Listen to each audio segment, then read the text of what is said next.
Welcome back to the Metal Exchange. Justin and Chris back again, this week covering the 1996 Helloween classic, The Time of the Oath, an album that is, in many respects, an intro or a gateway for us to this band that obviously we both love. But before we talk all things Helloween, how are you, my friend? Very good, very good. I feel like we've been going fast and furious with episodes. I want to thank everybody that listened to our interview with the Steves from Power Quest. That was a real pleasure for me, and I appreciate a lot of the comments on YouTube. Our friend Sean the Metal Pigeon had a lot to say to us on Patreon. We appreciate his words. That was really enjoyable, and not to be outdone, we have at least penciled in another conversation, this time with Marcella Bovio of Stream of Passion, to talk about the debut album that we covered last week. So lots of irons in the fire, but I'm excited to talk about this just because, like you said, it was such a important album for us, I think, as growing metalheads in the mid to late 90s. This would be like the last Helloween album that came out before we became fans of the band.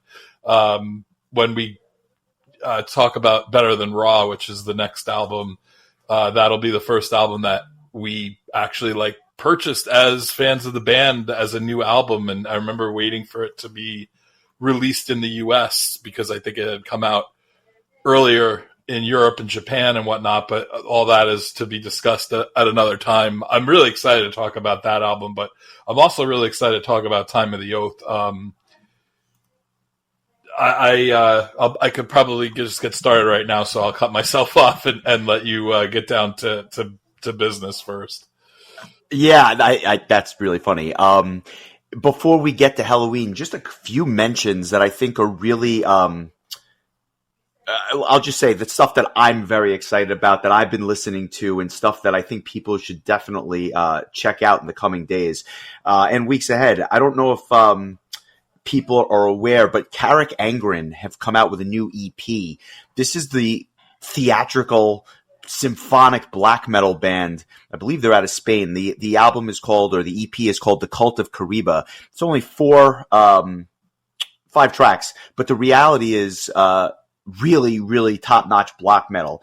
I love their production. I love the theatrical elements to what they do. Just a really enjoyable listen. And quite frankly, and I think I've said this at some point in the past, this is the type of black metal that I feel like you would actually really like, because there's so many other elements going on that you're just not inundated by that double bass drum and the extreme vocals. There's just a lot to kind of sink your teeth into. So I'll post one of their tracks this week. And in addition to that, another album that came out, which was kind of a surprise because it really wasn't on my radar, is a band called Arcane Tales. They're a power/symphonic metal band that has released several albums at this point, but this is their first since last year. It's called Ancestral War. The band is out of Italy, and they take a page right out of Rhapsody. I mean, if you didn't know any better, this is kind of where Rhapsody was going with their first albums in the late 90s. These guys have kind of taken the mantle in many ways. Interesting album, lots to kind of sink your teeth into there as well, and definitely worth some time if you're into that Rhapsody style. And finally, and I can't believe I'm saying this out loud, but for longtime listeners of the podcast, you're probably aware that our theme song is power metal's tune by a band out of Australia called Blood Sky. Needless to say, their full-length album is coming out at the end of the month. It's called 2025. It's in Roman numerals, and it's fantastic. I mean, simply put, if you are a fan of power metal, this is an album that you're going to want to check out. Not just because they did the theme song, but because the blend of riffs and melody and Michael Mills' vocals over the top is nothing short of spectacular. If you like that Helloween Camelot style, this is something you're definitely going to want to hear, and it comes out, as I said, in just another week or so. The first review received 4 out of 5 kangaroos, and I'm not even joking. That is very real.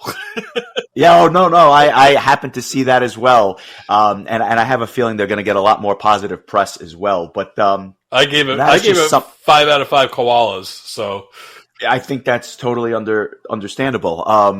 I gave it 5 out of 5 bushwhackers. So there's that. And I know they're from New Zealand. Shut up! I don't want to hear it. It's close enough. No comment. Have you given anything a listen, or have you just been in Helloween and Power Quest mode all week? More or less, yeah. I think I can't remember if we talked about the new Sabaton album, or if I had listened to it the last time we spoke. I might have just cut it off right before that. I enjoyed that. I feel like Sabaton, much like we discussed with Amorphous last week, is just kind of they don't disappoint, but I also don't think that they like do much to reinvent their sound too much either. But it was definitely, it's always enjoyable. I put Powerwolf also in kind of that category of, I always enjoy the albums, but I don't really expect too much change. So that was good. There's a track that I really want to listen to that I haven't had a chance to listen to yet. Charlotte Wessels is releasing a deluxe edition of her solo album that came out last year called The Obsession. The track is called Backup Plan, and it features the vocalist from Vola. So I believe that the rest of the tracks are like, they believe there's a remix of the track that she did with Simone Simmons, and then there's some live tracks as well that are going to be included on this deluxe edition. It's not out yet, but the single with the singer from Vola is. So again, that track is Backup Plan. I'm looking forward to listening to it. I just haven't had a chance yet, but I feel like it's a really interesting pairing of vocalists. So I'm really excited to hear that. Other than that, I think that's pretty much it. I am definitely going to check out that Arcane Tales album that you mentioned earlier. It is on my list.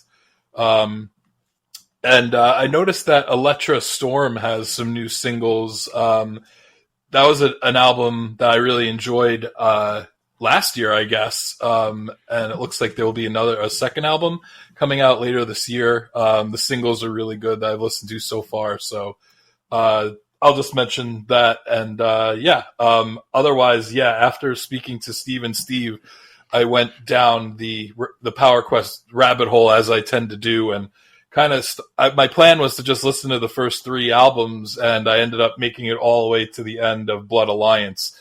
So pretty much I listened to everything that Alessio ever sang with the band, and I couldn't stop once Blood Alliance started. I think there's some really good songs on there. There's an entire episode of us talking about every Power Quest song pretty much ever recorded in the archives. I definitely recommend you check it out if you haven't heard it before. But that was pretty much what I've been listening to this week, and then every now and again just popping back into The Time of the Oath and re-listening to that, and kind of trying to listen to it with like a fresh set of ears, even though it's as rememberable. I'm inventing a word to describe it.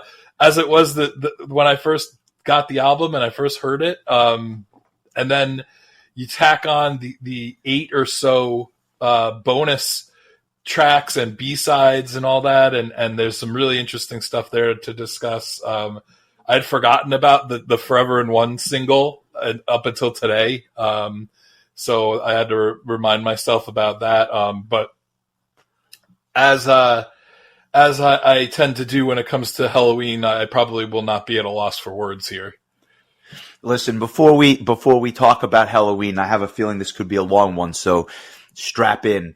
I just wanted to say a shout out up front to our Patreon members. We sincerely appreciate you. If you're listening to us for the first time, or maybe you're hearing us because of some of the recent interviews, welcome to the Metal Exchange. As I mentioned up front, consider joining our Patreon, get bonus episodes, early access, ad-free, etc., as well as some other cool perks, depending on the tier you choose. So just give that a listen, or give us a consideration there. And also, a like and a follow goes a long way. It helps other people find the show. But with that, well, just to yeah. tack on, I had been meaning to say this, and I'm glad that you jogged my memory. But in my opinion, one of the best parts about the Patreon is the exclusive chat group that we have, and especially because we have some friends that are across the pond in one direction or another. I wake up in the morning to some really interesting conversations sometimes. Shout out to our friend Adam, who I feel like always has just so much in-depth knowledge and shares all of that with us. And I think that's like one of my favorite parts of having the Patreon is having those, those higher tiered members just have this like really, not private, but like it is private, but like, just a very in-depth conversation about lots of stuff. And it's a really cool thing. So I feel like, that's really great. So like to everybody that contributes, Patrick and Charles and Keith and Adam and Rich and Chris, everybody that is always just chatting. I may not respond to everything, but I read every word of it, and it brings me such joy to see people who are so passionate about heavy metal, just chat, and it's sometimes I'm just working and I have the phone like in front of me, and I'll just like look through the ongoing conversation. I won't like join in because I'll get sucked into that vortex, but I pay attention, and it's always really cool to see what people have to say. And I mean, there's definitely people in that group that are a lot more knowledgeable about a wide breadth of topics than I am. So I appreciate like that perspective. I'm always learning new stuff. Like, so I appreciate that. And I wanted to mention that. So. Yeah, I think that's great, and I'm glad you did, and I'm looking forward to hearing from more people who will undoubtedly join soon. So that's fantastic. And with that, Q1 of 1996, Helloween releases Time of the Oath, and I say Q1 because depending on where you were, it might have been late February, early March.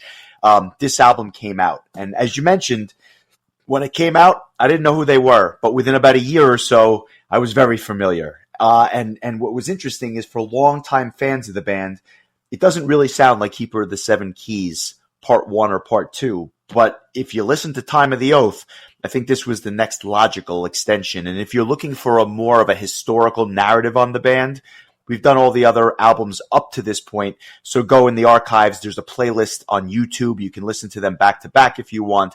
So I'm not going to go into too much depth with the history of the band just because asked and answered, as I say when I'm in court. So there's no reason to do that. However, the Time of the Oath is an album where the lineup is solidified at this point. Andy Darris on vocals, Michael Whitecath and Roland Grappo on guitars, Marcus Grosskopf on bass, and Uli Kusch on drums, the same lineup from Master of the Rings, which came out just 2 years prior. And I think that what you get here is a really diverse album, which pushes boundaries in multiple directions. And I want to get into how you first heard the album and stuff, but I think it's important to note that you have material on this album that's heavier than Master of the Rings, and you have ballads which are lighter and airier, and amongst some of the best ballads, if not the best ballads, the band has ever recorded. And they're on the same album, but it flows meticulously. How do you remember hearing this album for the first time and grabbing this album? Because like I said, or like you said, this was the new Helloween album when it came out for you. That was all very well said, and I appreciate all that. I will say, like, just to piggyback on your comment about, the Keeper albums and stuff, I want to mention just the cover art for this album because it features, the guy or the being that is known as the Keeper, with the hood and the faceless, with the robe and everything. And he it's interesting that they chose this album to have him make his reappearance. But what I think is cool is that if you look inside the cape, it's the space and the rings for Master of the Rings. So it's almost like this marriage, or they're trying to say that, we're still the old Helloween, but with the new Helloween on the inside too. And so I think I was today years old when I realized that. Well, yeah. I don't think I ever realized that before. There you go. One of the benefits, I think, to vinyl is that you get to, not that I have this on vinyl, I would love to, but I mean, you probably would have easily noticed that more just for having a larger artwork rather than like a 4-inch square on a computer screen. So I thought that was really cool. I don't know that like the musically, it's like a return to the Keeper sound I think it's just impossible to when you have such a different vocalist. And also I just feel like sound wise, the sound is so much more full than it was with that kind of late 80s sound that was a little thin, a little wispy, if you will. So to answer your question, I don't know why I chose, actually I think I do know why I chose this album to purchase as I believe it was my second Helloween album after Keeper of the Seven Keys Part 2. I remember, we circle back to the mixtape, which we did, an entire episode on. And there were 2 songs on that mixtape. One of them was Eagle Fly Free from Keeper 2. The other one was Light in the Sky, which was a B-side from this album. That's not to say that's why I chose this album, but I think I realized like right from the get-go that there were 2 very distinct eras of this band at the time. The classic Kiss era, which, really lasted all of about 2 or 3 years. And then this, Master of the Rings Time of the Oath era, I wasn't even ready to wrap my head around what came in between. But anyway, right. I'll never forget going to the wall at Lake Success Shopping Center, and I've mentioned this before, but they had the computer that you type in an album, and if it had a domestic release, you could print out a little form, hand it to the person working the register, and they would order it and then call you when it came in a couple of days later.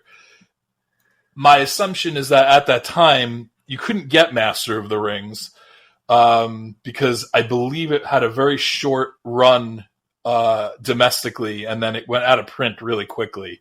And you could go back to the previous episode where we talk about Master of the Rings and the fun story of finding that CD like kind of out in the wild, so to speak, years later. But I don't think I had Keeper 1 yet at the time, but and even though that would have been maybe an obvious choice, or even Walls of Jericho, I wanted to get something that featured, I guess, the current iteration of the band. And so that's the album that I chose, and that's how I ended up getting Time of the Oath. I had never heard any of the songs on the album.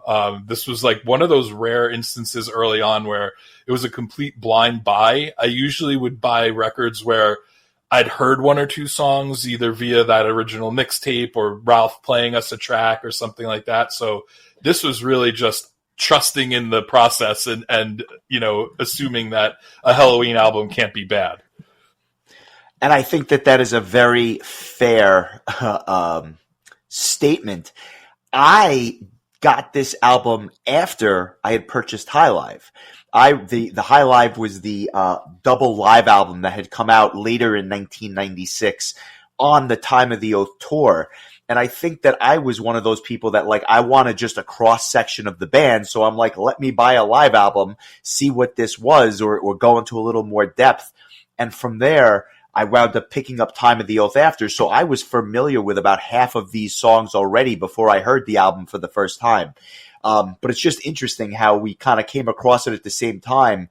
And I was immediately a massive fan of the band. And for people that were growing up and watching Headbangers Ball in 1988, 1989, as much as I loved Kiss, and he was probably my favorite of the 2 singers, although I've come to just absolutely adore Deris as a frontman, the flip side is I didn't have that like, oh, this doesn't sound like Helloween because it doesn't sound like Eagle Fly Free. To me, it was just a great band that had a ton of great songs, even though they sounded kind of different. And so it was almost a blessing that I got to hear them for the first time in the mid '90s, because by that point, I just wanted to get my hands on single thing this band had done. It's very similar to Sabotage too, getting into them at a time where the Zach stuff and the John stuff were all out there. So it was just kind of like, it was all good. You didn't have an opinion of one way or the other as to like which is the massively superior era. Like, you just wanted to ingest as much of it as you can, like you said. So I remember I got High Live after this, and so I had the same experience with Master of the Rings, where I had heard some of the songs on High Live, and so when I got Master of the Rings, I knew a handful of the songs. So yeah, this was really interesting, and the other thing too is that on that mixtape was a track from the Andy Darris first solo album. So like, I wasn't just familiar with this one B-side ballad that he sang that we'll discuss later, but also like, you know, 1,000 Years Away, which was I think that one of the main singles from his solo album. And so I was, you know, vaguely familiar with his vocal style. So it wasn't like I put this album in and was like shocked that it didn't sound like Michael Kiske.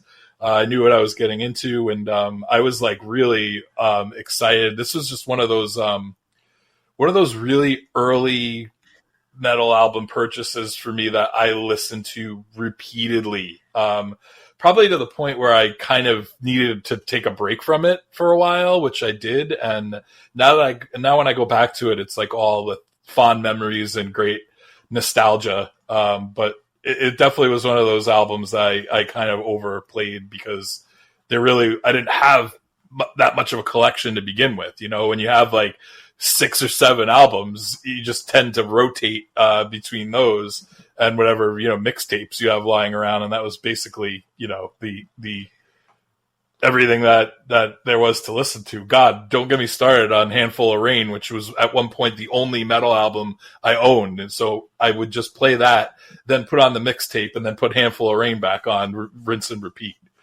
Yeah, I agree with that completely. But time has done this album wonders, because I haven't listened to it in a while. And so going back to it the way I did this week was refreshing in a sense.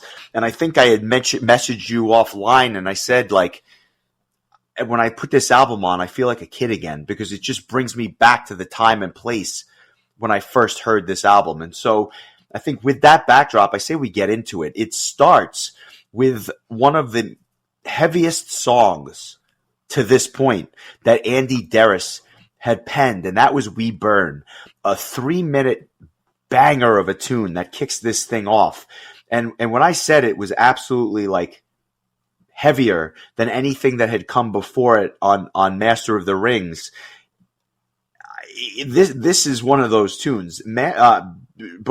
We Burn is fast, it's dark, it's got the double bass drum galore, and it sends a message to the listener right away that this is just different than almost anything they had done to this point in their career.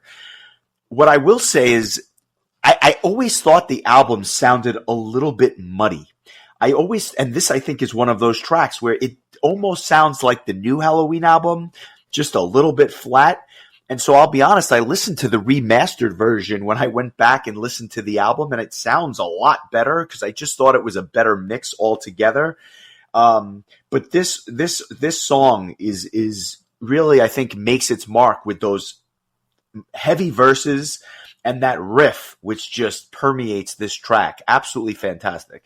I never really had an issue with the production, and then I like recently, like as I was listening to it, I was like, yeah, it does have a slight bit of muddiness to it. It might have just been at the time compared to like Keeper 2, which you had to jack up the volume on and whatever, and like it just had that kind of like less full 80s kind of sound. Like it sounded like, you know, it was modern at the time. Definitely feel like they made a pretty vast improvement with Better Than Raw and The Dark Ride that followed. But I mean, it's not to the point where it takes away from the listening experience, in my opinion. I know that you're actively avoiding setlist spoilers for the current Helloween tour, but I'd be remiss not to mention that this song is in the new setlist, which I think is really get out of cool. here. Yeah, and again, and I'll get more into this as we go on, that we're just going to pretend that Roland and Uli never wrote any songs for this band, apparently.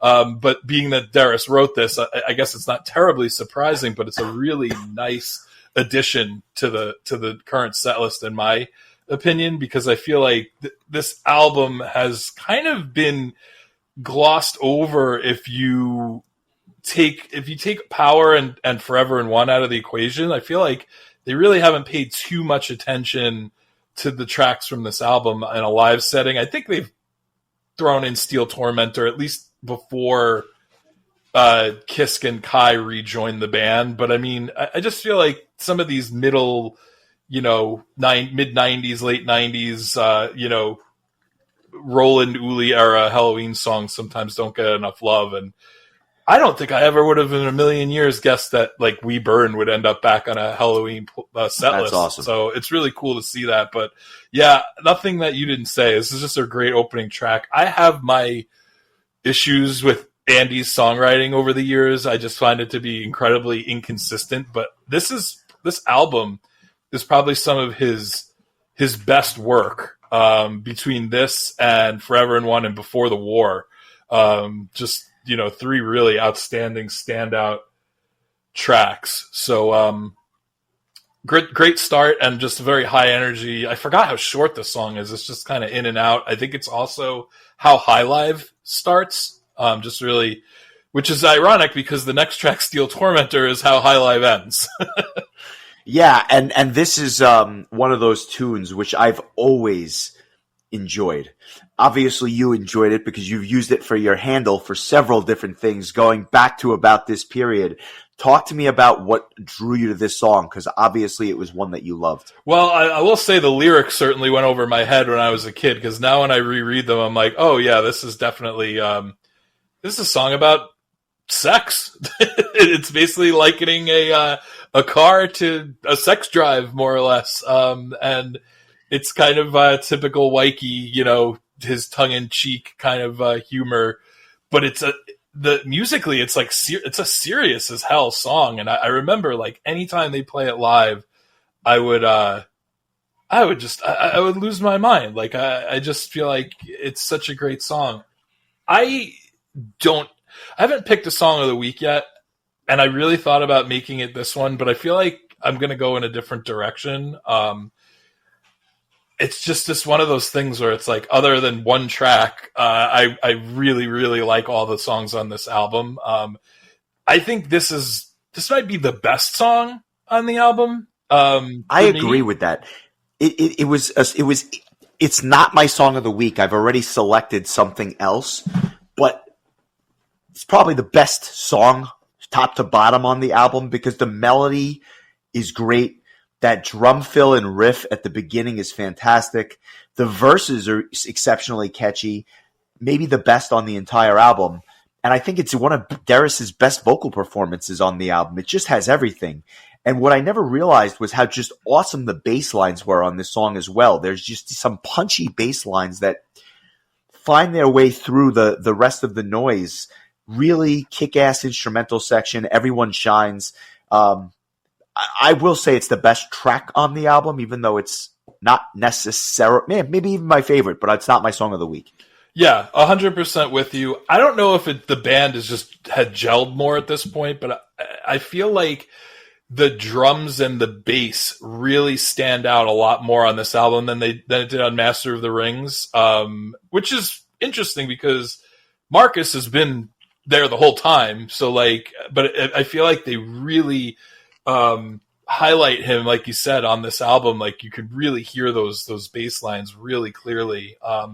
And I feel like Uli is just doing a little bit more with these little things here and there. Like you said, the beginning of Steel Tormentor, there's just these little passages, little fills here and there that I just think really give it his flavor. I feel like he like on Master of the Rings, he was kind of like the guy that they needed to drum.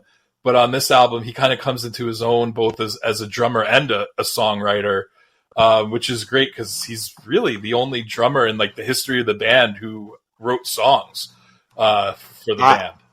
I am so happy that you mentioned that because he is a powerhouse songwriter. He only writes 2 songs on the album proper, and for different reasons, they are both fantastic. And it starts with the next one, Wake Up the Mountain. Wake Up the Mountain is one of the most underrated tunes in the entire catalog, is for my money. Nobody talks about this song, and I'm not sure why. The guitar intro is great, and the drums behind it fantastic.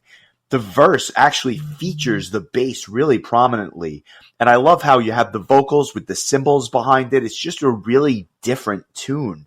And when the guitars finally make their way in, they fit in seamlessly.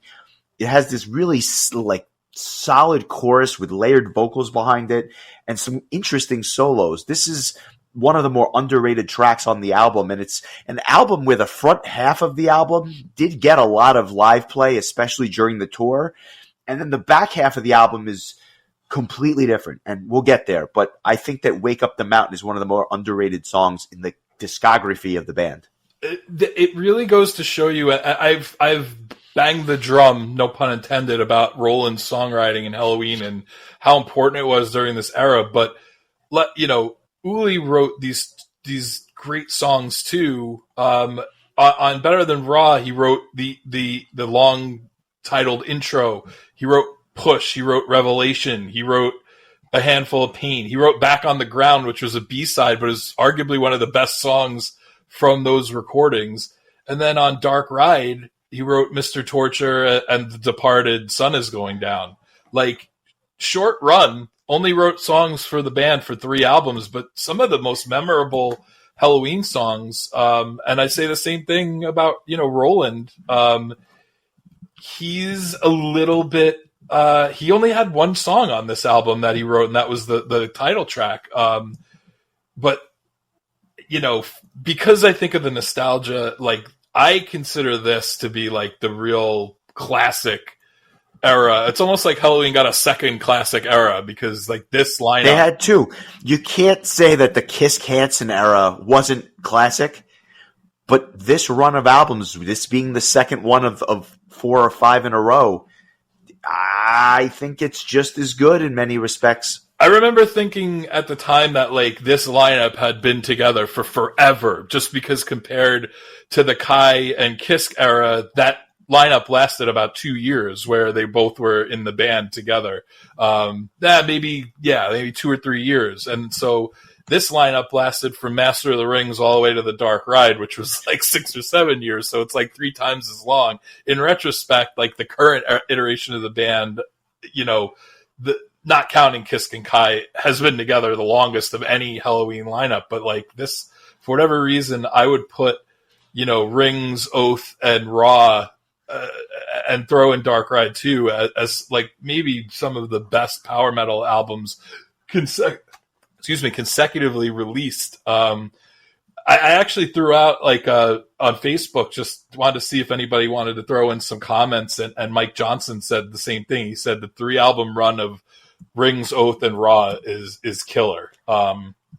So I would argue that Dark Ride is up there as well, maybe a shade below, but not that far off. The only reason I usually don't consider that in part of like that group is just because I think that it really took like a turn stylistically, that it doesn't feel like, even though it's I think as good as the 3, it doesn't have the same kind of warmth, like the warm power metal vibes. It's definitely like a darker album, and it's one that I really am excited to talk about. But I would agree, but I think this album has some of that too. There's some darkness on this album. I mean, we haven't gotten to We Burn, but my God, is that like a dark tune? Wait, We Burn, or I'm sorry, Before the War. I'm sorry. Oh yeah. We haven't gotten there yet, but a tune that is not warm, or I should say a tune that is very accessible and quite frankly a staple in their live catalog to this day is the next song, Power. Why don't you tell me your thoughts on that one? I love this song. It's just a classic Wikey song where like everything about it is catchy. It's got a catchy verses, catchy chorus. I'll tell you what though, if I never hear it live again, I'd be fine with that. I feel like it's one of their most overplayed live songs along with Dr. Steen.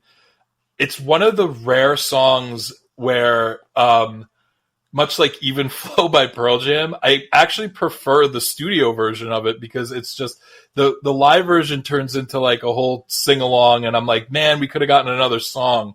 So like I kind of like grew a little bit tired of the live shtick of it, but I mean you can't deny like what a huge song this is. It's probably the most well-known song of this era of the band. At least in my opinion, I just think that like it's been a staple in the set list. It's just one of those tracks I think that's transcended time. So it's a really, really catchy tune. It brings me back to a certain time. Makes me think of college too, because I remember like putting it on a power hour, like no pun intended there either.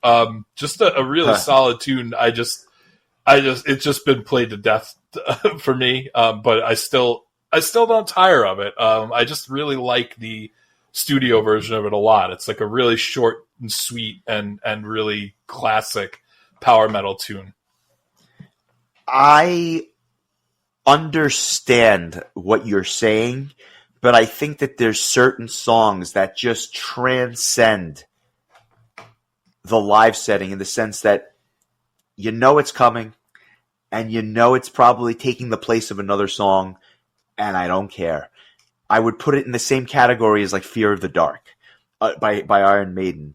You know it's coming, and you know it's going to be longer than it is on the album, and it's probably going to be fantastic, right? And so, like, I get what you're saying, but when I hear this song, even though it is played to death, the cadence, the drums that the accent the guitar, it's just so melodic and so uplifting that I adore the song.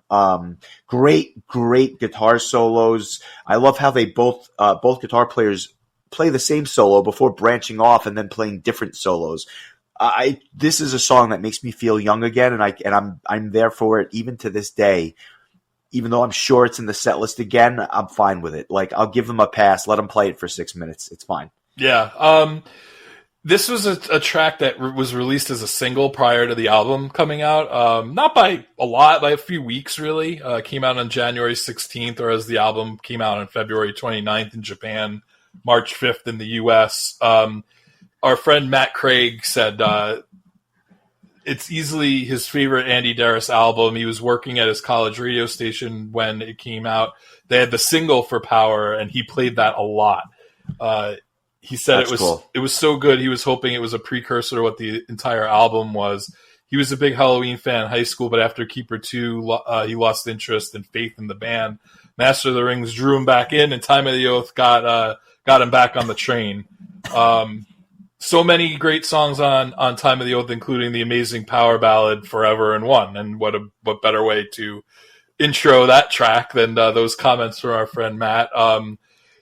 This is another one of those songs that I think has become, another transcendent Helloween song. Andy Darris, for, again, my complaints about his inconsistencies as a songwriter over the years, the dude could write a power ballad.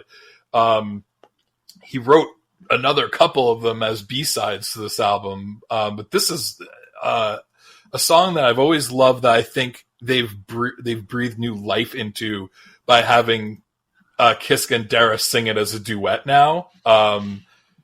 It almost like has a whole new feel to it, and I think I even prefer that over the original. But I mean, this is a really wonderful power ballad, and it's really well placed after 4 like really pretty heavy tracks. You are absolutely right when you talk about breathing new life into the track. I've always loved it, but hearing that live rendition with both of the singers was nothing short of spectacular. I would argue that this album contains 2, and we're not even talking about the B-sides, but 2 of the best power metal ballads that have ever been written, this being the first one.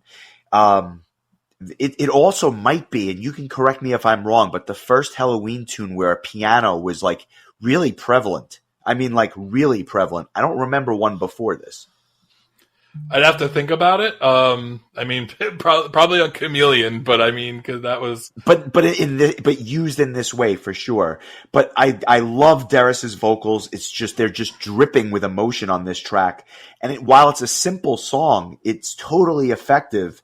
And I can't say anything about it standing out per se, but every note is perfectly placed. Just a fantastic song.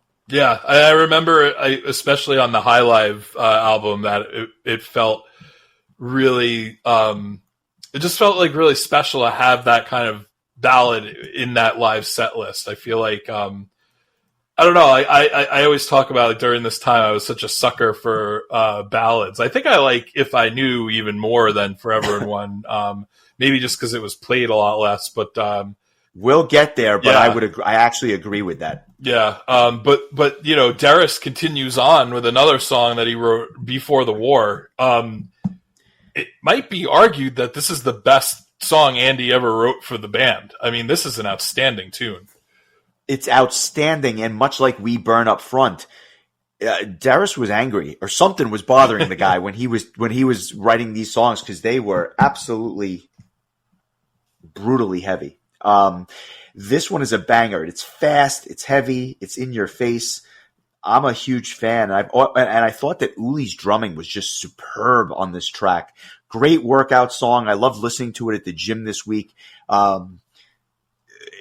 There's some stuff on Better Than Raw, which we'll talk about at some point in the future, which rivals this, but up to this point, We Burn and Before the War were the two heaviest tracks the band had done outside of some of the stuff on Walls of Jericho, but that had that thinness to it, whereas this was really much in your face. Yep, but then it comes right back to that, like, just blistering two guitar, like, solo, just that, like, I feel like Roland really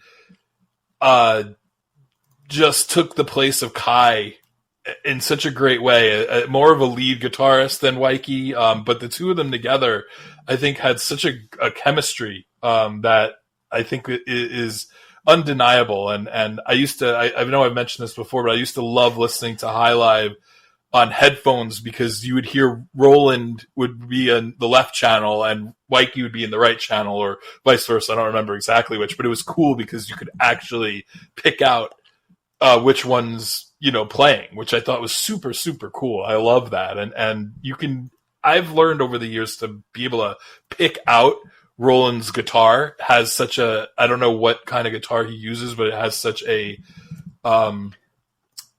memorable tone to me. Like, I know when it's at one of his solos, and this is just one of those songs. I think when we saw them at PlayStation Theater back, it was like the last time we saw them before the big reunion.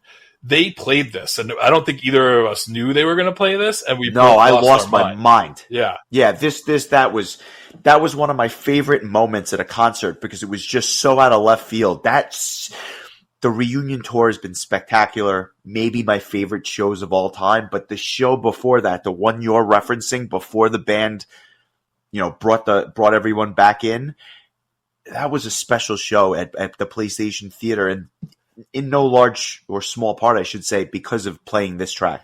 Yeah, there are so many songs from, again, this era that I would be so happy to hear, but I feel like probably makes it a little easier for the band to choose songs when they can just be like, well, Roland wrote this and Uli wrote this, so we can kind of just forget about it. Although I feel like Mr. Torture has kind of been the exception to the rule, because Uli wrote that song, but I feel like that song is almost like more of a Helloween song than an Uli song. So that being said, speaking of Uli, the next track, A Million to One, I'm making this one my song of the week just because it's such a different song. Like, it's just not your typical Helloween song. And I think that, like, Wake Up the Mountain, which was the first track that Uli wrote on this album, it's definitely unique, but it has a bit of a Helloween vibe to it. Maybe just because I'd heard it so early and it was on High Live or whatever. But A Million to One just added a different element to the band that was missing before Uli started writing songs for them. And it's a pretty basic song. It's not super heavy. It's kind of mid-tempo, but there's just something about it that's just so charming. And and when it, you know what, the reason I chose it as my song of the week is because today when I was re-listening to the album, as soon as the riff opened up, I got goosebumps, and I was like, I think that'll be my song of the week. The goosebumps demand it. So I just think it's just such a like outlier type of song for the band, but I love it. I think it's a little bit of like a preview of what we're going to get on Better Than Raw, with songs like Time and that are a little bit like not necessarily a ballad, but also not really like a real heavy metal banger type track. But I remember just loving this song the first time I heard it. A super catchy chorus, great solos, like kind of like wacky keyboard sounds and stuff. This was just a really cool tune. So might not be my what I consider the best song on the album, but I feel like it's memorable for its own special way. So let's give it a listen, and I'll jump back to you. And I'm really curious to hear your memories of this Uli Kush penned track, A Million to One.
Your song of the week, A Million to One, kicks off the second half of this album, which just has such a different place in the Helloween pantheon, because they're just some offbeat tracks on the back of this album for different reasons, or less talked about songs, as the case may be.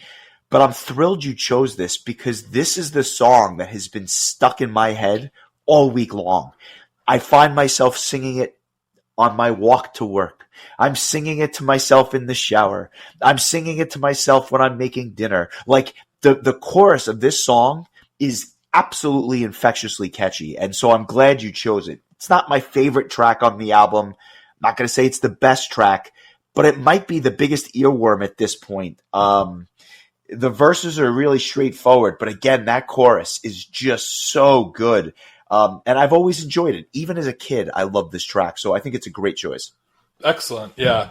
I remember when it was announced that Uli and Roland were leaving the band, Chris Scarrett, who I used to run the Future World website with, I remember him writing, I don't think I was running the website yet with him at the time. And he had written like, thank you, Uli, for songs like A Million to One. And I thought that was really cool that was one of the songs that he chose to mention. So, I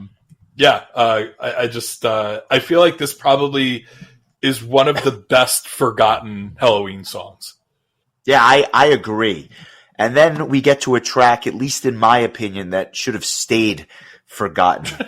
I don't even know how to say this. As much as Darius wrote some phenomenal songs on this album, he wrote a clunker, an absolute clunker in Anything My Mama Don't Like. It's apparently penned by both Darius and Kush. I don't know who gets the credit for the chorus. I don't like this song. I don't like it much at all. This is the blemish on the album, and it's just an absolute train wreck of a chorus. And there's something about it. I've never enjoyed it. I'm not sure that I ever will, and this week absolutely didn't hurt. I guess the verses aren't terrible. The bass lines are actually really good, But at the end of the day, I just feel bad for the guy's mama. I'm not a fan of this song. I can't decide if the reason I don't like this song is because of the lyrics, the music, or both. I feel like it, even without the lyrics being as ridiculous as they are, there's kind of a lightheartedness to the tune itself.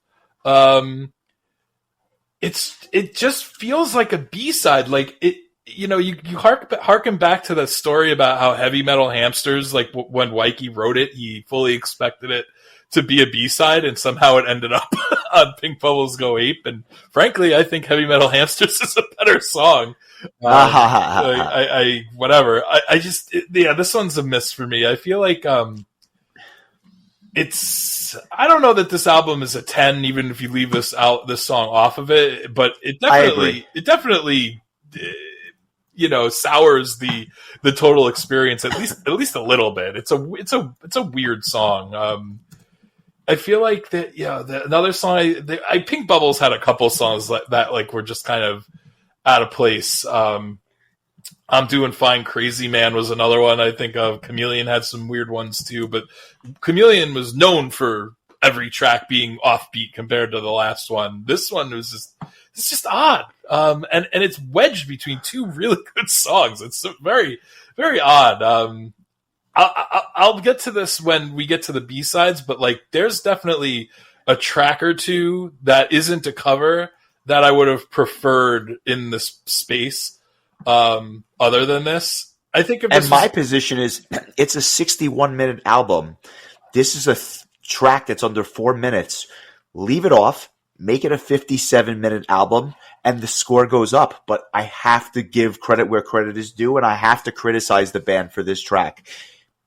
Not one of my favorites. I can listen to it, but I was talking to Mike earlier, and I said anything my mama don't like is a ridiculous song.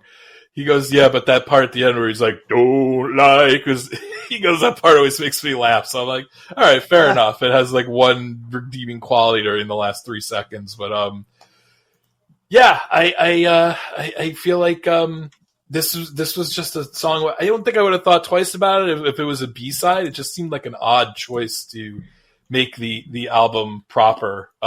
So yeah, I guess again, like Darius couldn't bat for the cycle on this album. Well, but he did strike out, so there's that. But let me ask you this question: the next track is a Michael Wyckoff tune, "Kings Will Be Kings," which nobody ever talks about this track. My question for you is, why not? I don't know, because it's a phenomenal song. I believe this was not on. I don't think this was on High Live. I'm trying to. It wasn't. I've never heard this song live. I may need to look up and see if they've ever even played it live. I don't think they have. But yes, it is a very underrated song. You know my feelings about Wyke's songwriting, and I feel like this is another one of those songs where he just, with Steel Tormentor and Power and Kings Will Be Kings, and then the If I Knew, the ballad, and he's credited with writing Mission Motherland, although it's also like kind of co-opted by the rest of the band.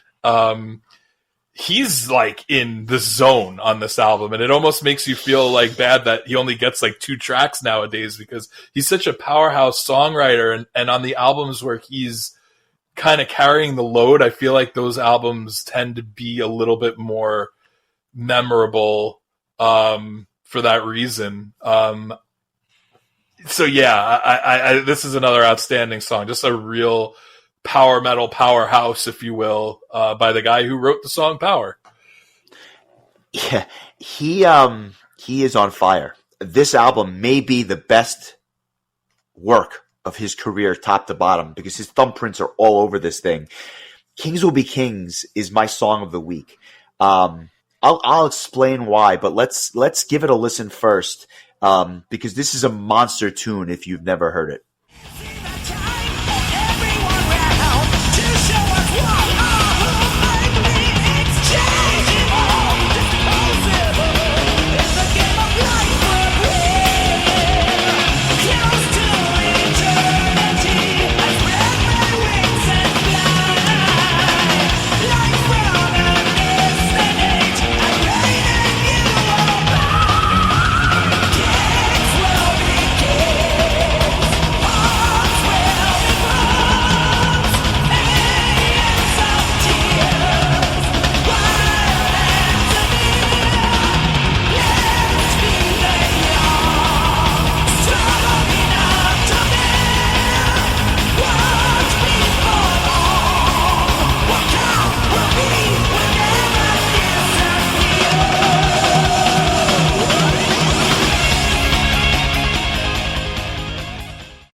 is entirely possible that people don't talk about this track because of the other great Whitecalf tracks on the album, but I think this one is just as good as all the others. Again, I think Steel Tormentor, top to bottom, probably my favorite track, but Kings Will Be Kings is fan-freaking-tastic, and I don't know why they don't play it live. I don't know why it's so underrated, but if they ever played this song live, I would just absolutely lose my mind.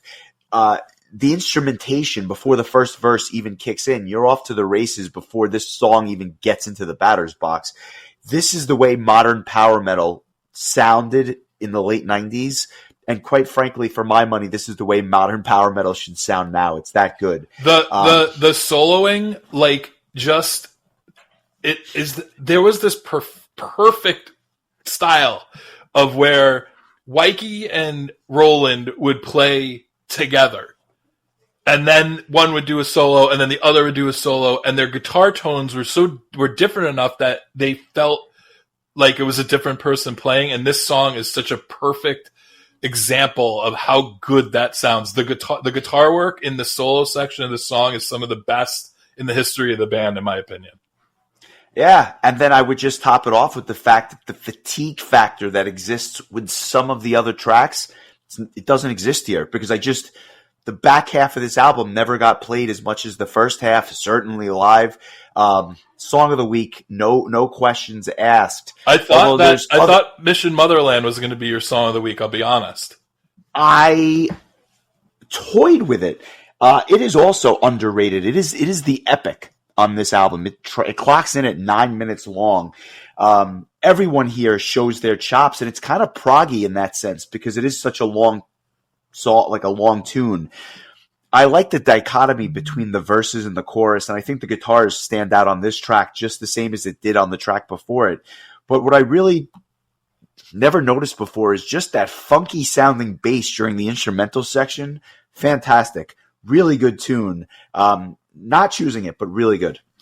I have to think that like Wyke had something to do with like that part of the song where it slowed down and like towards the end, and like you hear like this kind of light Andy vocals, because it makes me think a lot of Nothing to Say, which was a song that Wyke wrote for Rabbit Don't Come Easy that like had almost like a reggae-ish quality in certain areas. Like I felt like Wyke, while he wrote some of the most just hard driving, memorable power metal songs like, Power and Eagle Fly Free, he also, when he would do things that were like a little bit quirky, also always seemed to work. And this definitely has his fingerprints on it, although like I said, it is credited to the entire band. But this is just one of those songs where I feel like there is the guitar work kind of has almost like a 70s kind of vibe to it, because I think it's more of a mid-tempo song. But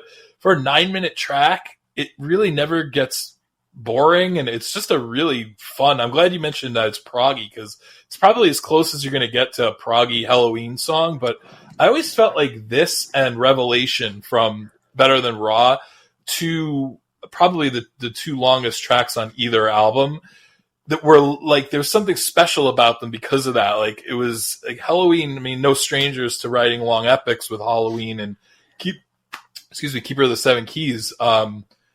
They still have it. And this is just, again, another example of that really, really epic and great song. And even at a 9-minute, length, I don't feel like I'm tired of listening to this album yet. Yeah, no, I think that's perfectly well said. Don't really have much to say in addition to that, other than I like this song, and I think Revelation might be one of the best, if not the best song on Better Than Raw, but that is a conversation for another day. I love Forever in One. I love If I Knew even more. This song is well placed at the back end of the album, but it's my favorite ballad I think that the band has ever done. The lyrics are so good and just somehow hit home. And the song itself is melodic. It's catchy.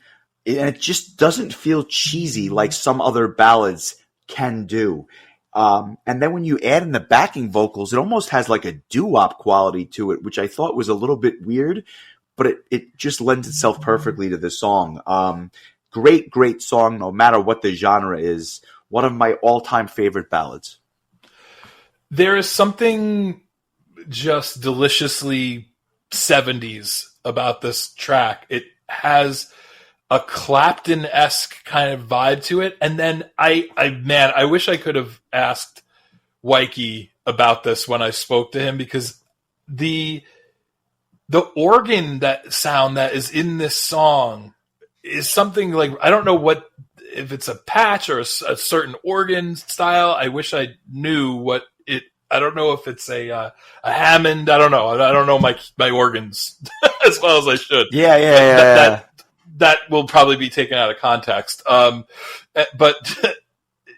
there's something just really old school about this. And I remember one of the first times I talked to Wyke, he was such a big fan of 60s and 70s music, and this song really, I think, shows that. And I never really thought about it until now, listening to it, that like it really has a classic rock ballad kind of vibe to it. And I feel like this is another one of those, one of the best forgotten Helloween songs, and it's arguably one of the best ballads the band ever wrote. I love this song, and I actually have a fun memory of requesting this on Charlie's radio show back in high school and dedicating it to my girlfriend at the time. It really is, just takes me back to a specific time in my life. I love that. I absolutely love it.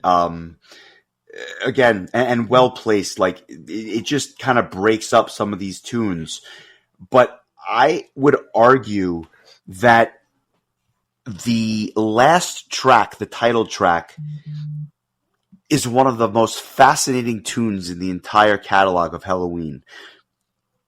When I was a young man, oh my god, I was just about to be like, when I was a young warthog. sorry. We can go off on the Lion King tangent whenever you'd like. But when I first listened to Time of the Oath, the song, I did not like this song at all. I didn't either. And for years and years, I kind of said it felt like an outlier. It's the last track, and I'm happy about that because I can just stop the album after the ballad and be done. I've done a complete 180 on this song tune.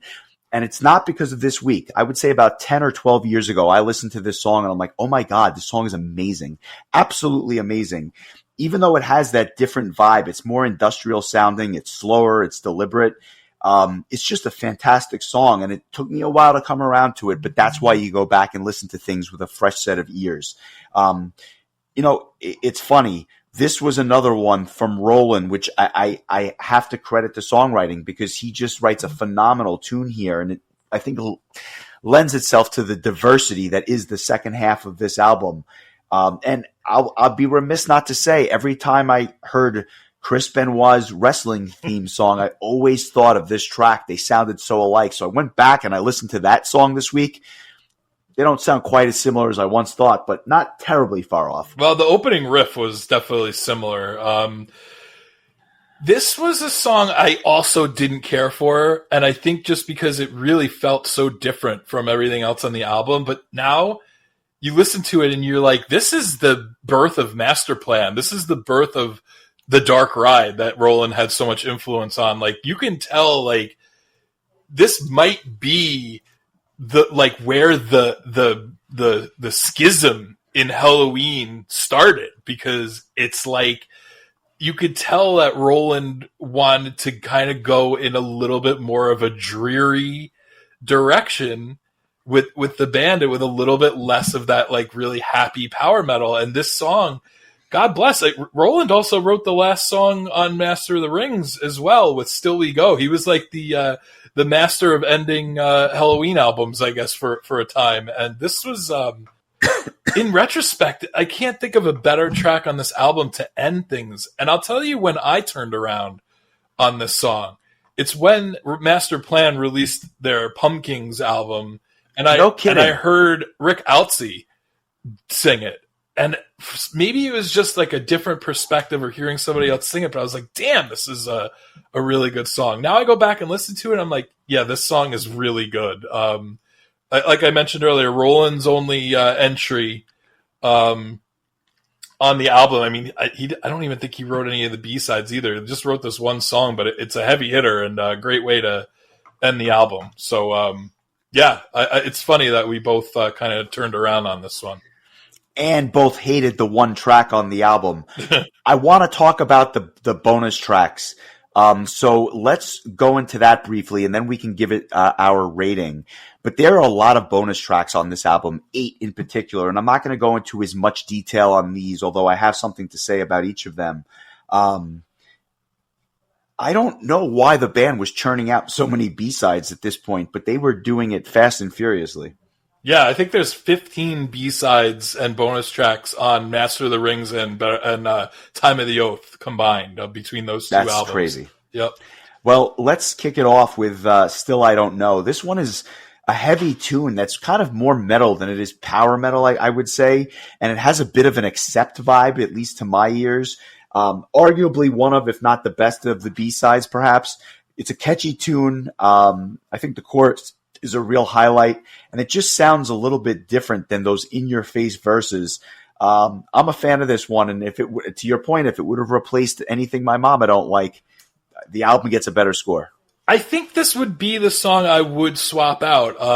This was a song that Marcus wrote. He also wrote Walk Your Way, which I'd say those are both of my two favorite of all the B-sides, and it's interesting because like I started to realize in my young fandom of this band that like Marcus oftentimes got relegated to B-side status, and I don't think it's because he was a poor songwriter. I just think that his songs tended to just be a little bit offbeat to the point where they might not have fit the grand scheme of whatever album they were writing at the time. But this is a killer track. I really like this song a lot. I always have, and I think it would have, I don't know if it would have fit on the album, but it certainly would have been a better choice than Anything My Mama Don't Like. And it would have given Marcus a track on the album proper.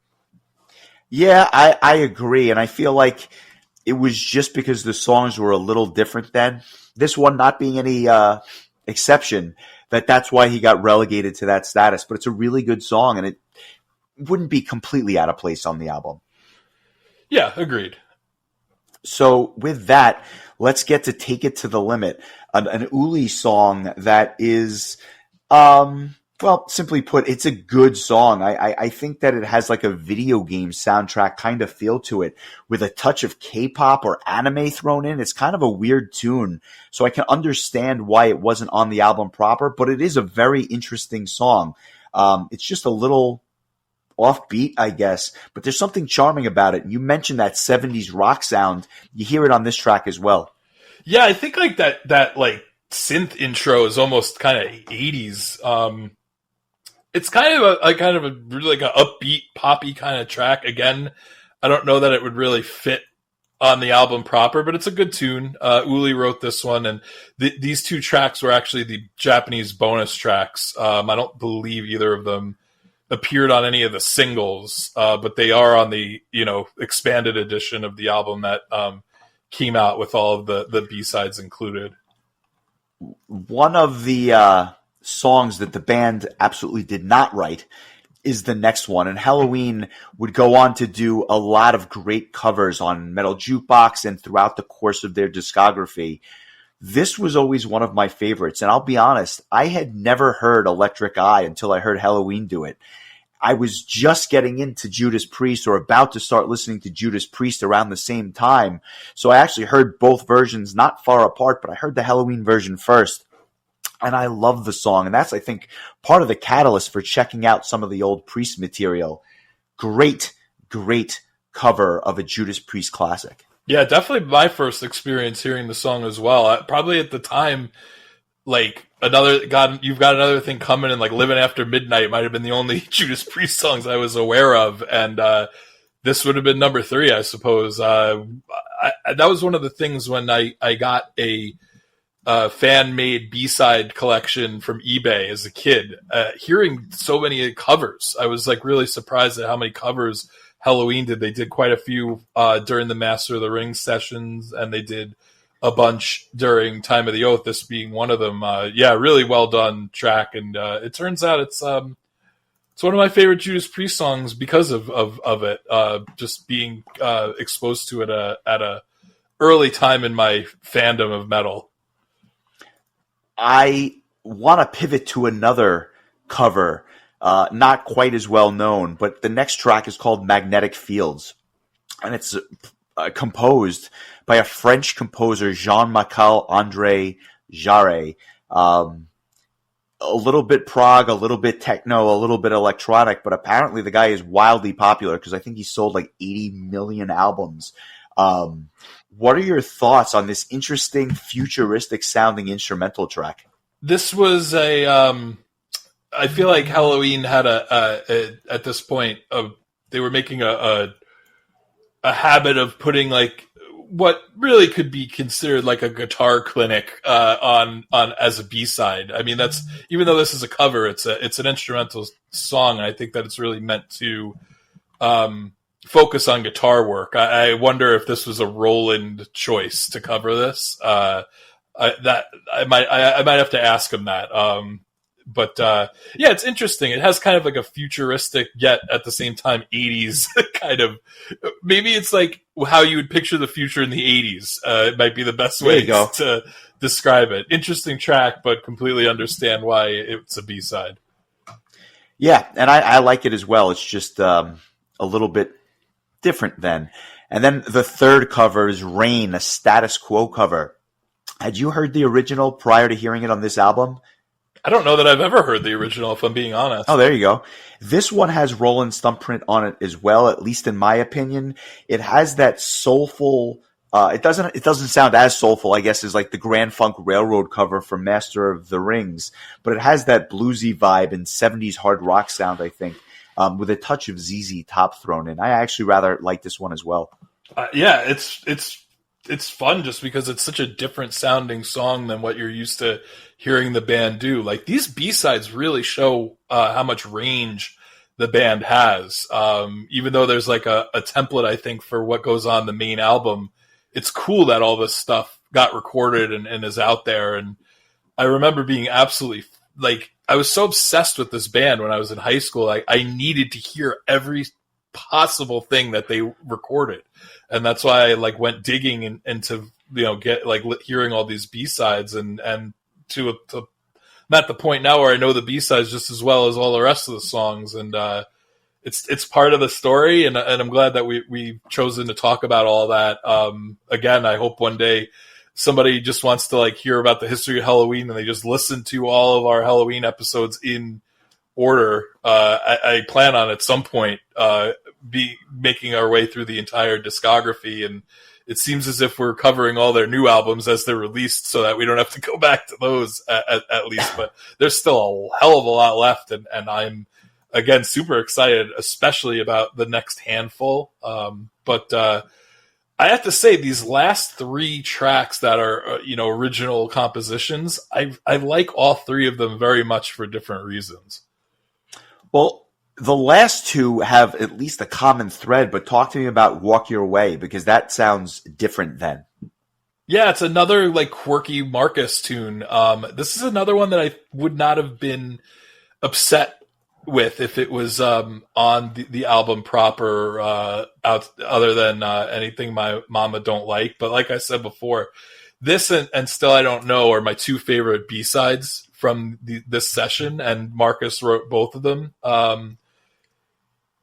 It's got a weird chorus, just the way that like the chorus is sung. I don't know if it sounds like it's not like Andy layered with more Andy. It sounds like other less seasoned vocalists within the band, so to speak. Yeah, that's fair. Looking at you, Mikey, but it's definitely less power metal and more hard rock, I think. Yeah, it's got kind of a little bit of like a dark kind of feel to it, but it's a cool song. If you're not familiar with this or Still I Don't Know, I definitely recommend popping onto YouTube or Spotify and giving them a listen, because they're really interesting tunes. And man, like Marcus really he wrote some good stuff, man. Like Shit and Lobster notwithstanding, but I mean, there's some good Marcus tunes out there, and I feel like when Roland and Uli left, and Sasha hadn't really like become as much of a force as a songwriter, like that's when Marcus started to have a little bit more of a spotlight on him. And I know Hell Was Made in Heaven became a pretty regular track in the set list after Rabbit Don't Come Easy. After I think a lot of those songs got forgotten about, that was one that kind of stuck in the set list, and that was one of the songs that Marcus wrote. Yeah, I think that's well said.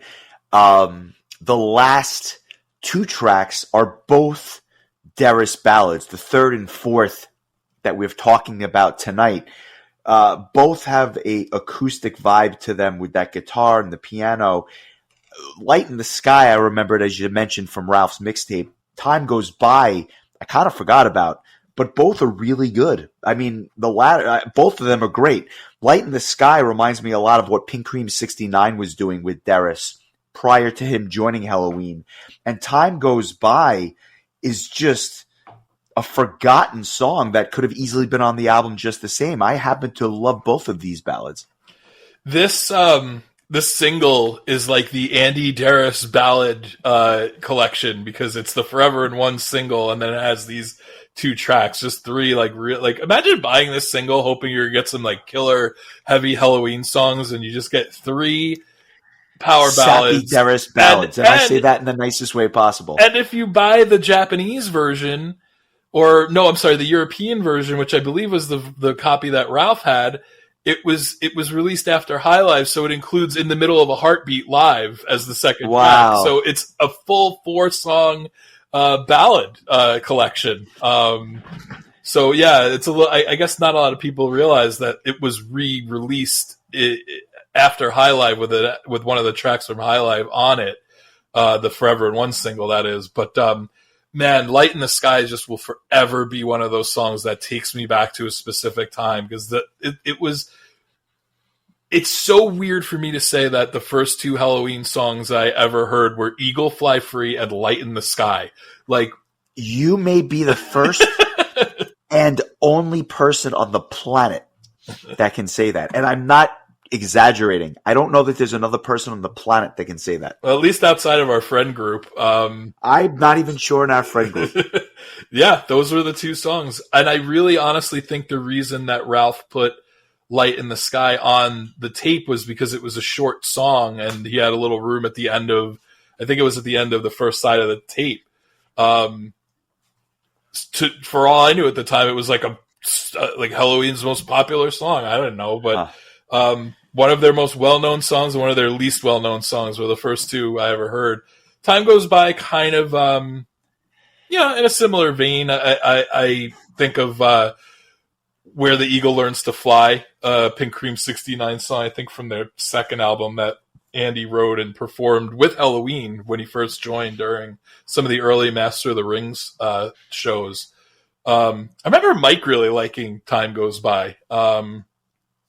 But both really good songs. Like I said earlier, Andy, for all my complaints, I think usually was like 9 out of 10 when it came to ballads, and these are all great examples of that. So if you can get your hands on the deluxe edition of Time of the Oath that comes with that second disc with all the stuff on it, I mean, you're getting a lot of bang for your buck with like 20 songs where really there's only one of them I don't particularly like all that much. So yeah. Not bad odds, to say the least. What are you giving this album on a scale of 1 to 10? There's definitely going to be a nostalgia factor here. I gave Master of the Rings a 9.125. I think that while I don't think Master of the Rings had any dud songs on it, I think that all of the best songs on Time of the Oath may be better than the best songs on Master of the Rings. And I think the band is just a little bit more cohesive now that they've been together a bit longer. And when you throw in like Uli's contributions and Roland's Time of the Oath and mix those in with the two of the best Darius songs, two of the best heavy Darius Helloween songs in We Burn and Before the War, two excellent power ballads, and Wyke just doing Wyke things. I have to give this one a 9.375.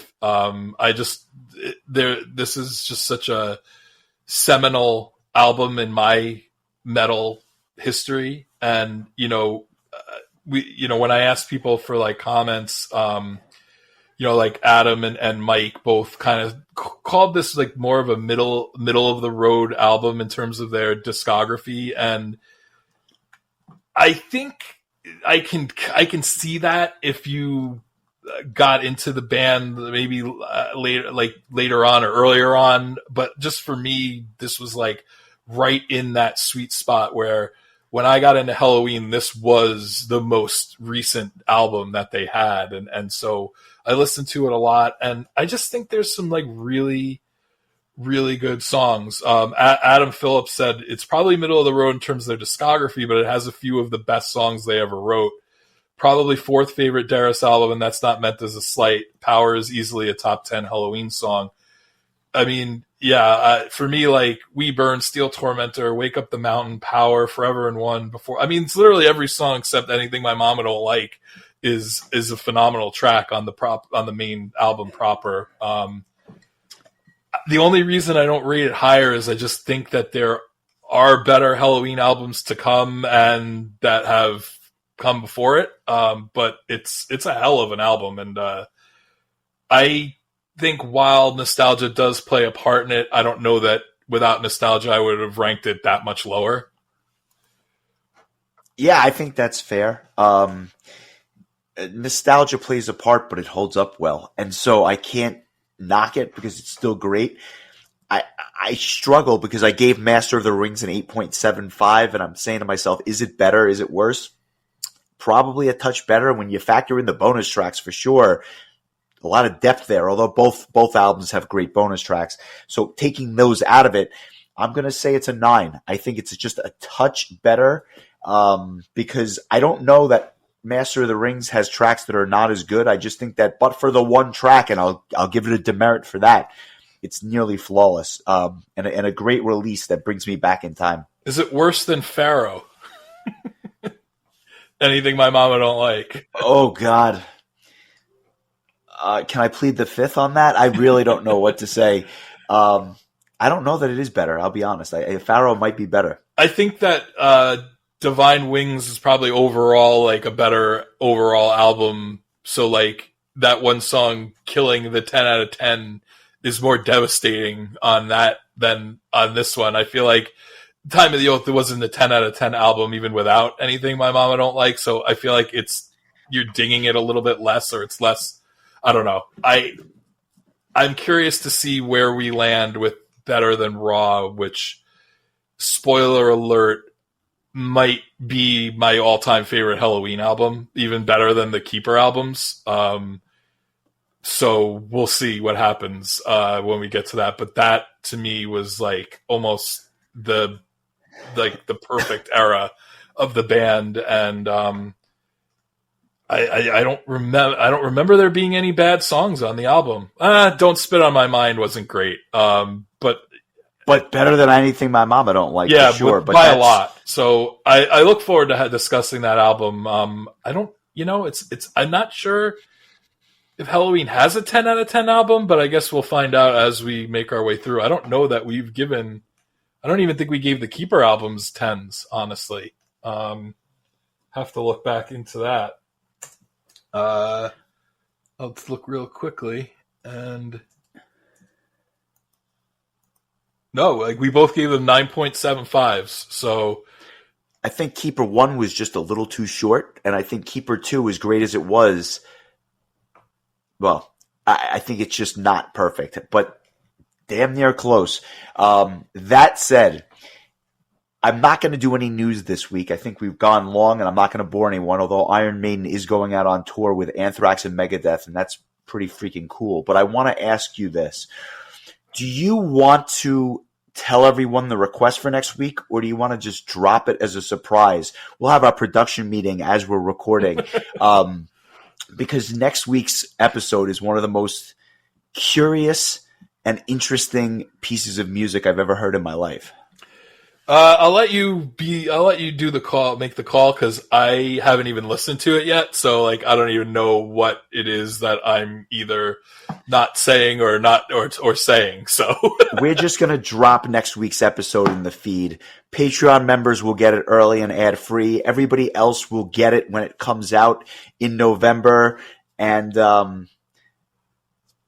we're in for an interesting discussion. I'll just say that. So with that said, it's kind of interesting because it inadvertently created a bookend to the episode, because you mentioned Blood Sky at the beginning of the episode, which was written by our friend Rich, and this album we're talking about next week was requested by that same Rich. So and it sounds nothing like Blood Sky, let me tell you that. But enjoy the week. I hope you enjoyed this one as much as I did, and I look forward to catching up with you soon. Absolutely. You take care.